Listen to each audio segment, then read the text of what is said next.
दोस्तों, proper track में आप लोगों का स्वागत है। आज हम भारत के संविधान पे छोटी सी वीडियो लेकर आए हैं कि भारतीय संविधान में हमारे देश के संविधान में क्या क्या मतलब लिया गया है, किस देशों से क्या क्या लिया गया है। जो अच्छी अच्छी चीज़ें थी वो हमारे संविधान में और दूसरे देशों से कॉपी कर ली गई, या मतलब कहिए कि ले लिया गया, अपने संविधान में शामिल कर लिया गया।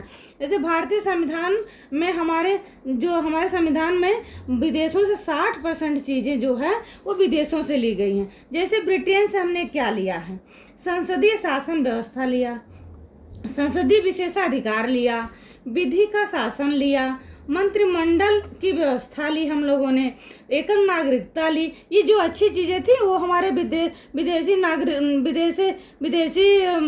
विदेशों से हमारे देश में अपना लिया गया।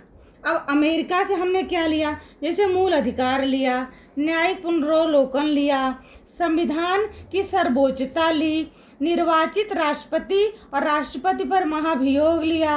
अब हमने जर्मनी से क्या लिया, जर्मनी से हमने आपात उपबंध लिया। अब इधर देखिए, आयरलैंड से हमने क्या लिया, आयरलैंड से राज्य के नीति निर्देशक तत्व लिया, राज्यसभा में 12 सदस्यों का मनोनयन लिया।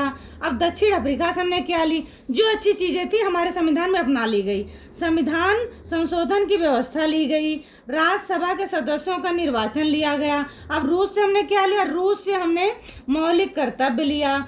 जापान से हमने विधि द्वारा स्थापित प्रक्रिया ली। फ्रांस से हमने क्या लिया, फ्रांस से गणतंत्रात्मक प्रस्तावना में स्वतंत्रता, समता, बंधुता, ये शब्द हमने फ्रांस से उतारा है। ऑस्ट्रेलिया से हमने क्या लिया, ऑस्ट्रेलिया से हमने समवर्ती सूची और संयुक्त अधिवेशन लिया। जब हमारे पेपर में आता है कि हमने किस देश से क्या लिया, तो जब हम पढ़े रहेंगे तभी तो बताएंगे। क्या आ जाता है दक्षिण अफ्रीका से हमने क्या लिया, तो उसमें रहेगा संविधान संशोधन की प्रक्रिया ली।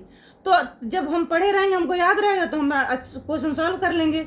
अगर वीडियो अच्छी लगी हो तो लाइक सब्सक्राइब कर दीजिएगा। धन्यवाद।